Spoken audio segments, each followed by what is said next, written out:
All right, so we're gonna demonstrate how to repack the 200-foot 1 3/4 front jump line. The first 50 feet that goes in the hose well is going to be accordion folded, starting from the front, working to the back. As you'll see here, we take the fold up to the top corner. We come back down, and then we're just going to go back and forth from front to back.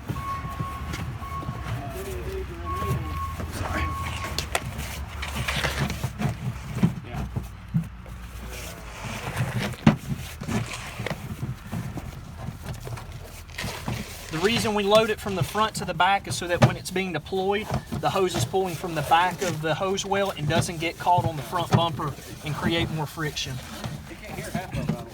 When we get just to the back, we don't want to pack it in so tight that it's not able to pull.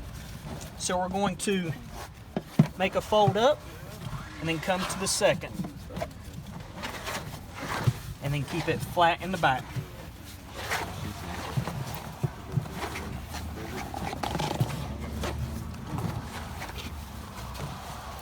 Once we get to that last section, we're just going to lay the coupling up onto the front bumper.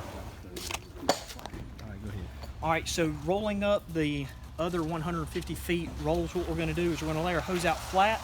We're going to bring the female, keeping it on top of the male section, and we're going to fold it back and bring it up just about a foot shy of the male coupling.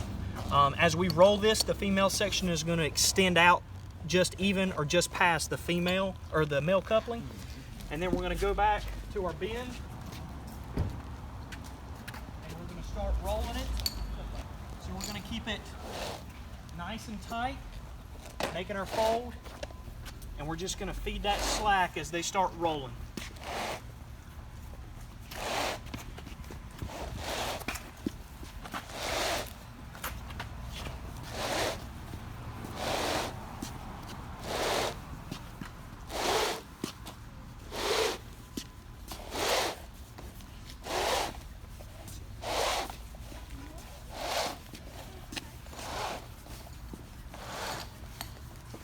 As you'll see, when we get to the end, the female section is going to extend out just past, or it may be just even with the male coupling.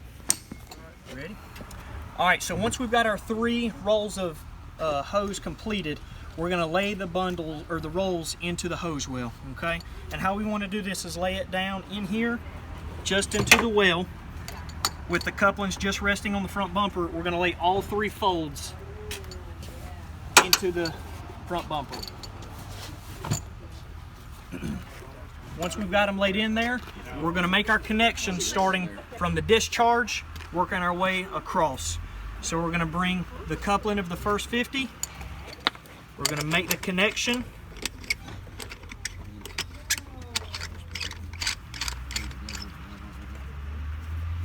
And then we're going to go to the next one.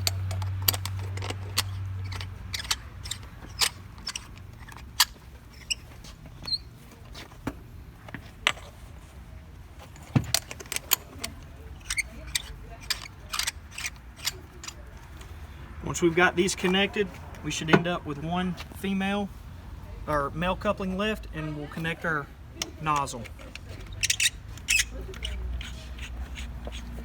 Once we connect our nozzle, it'll lay down into the side, and then we'll just clean up the extra slack of the hose, tucking it down in the back to where we have our 3 couplings and our nozzle resting.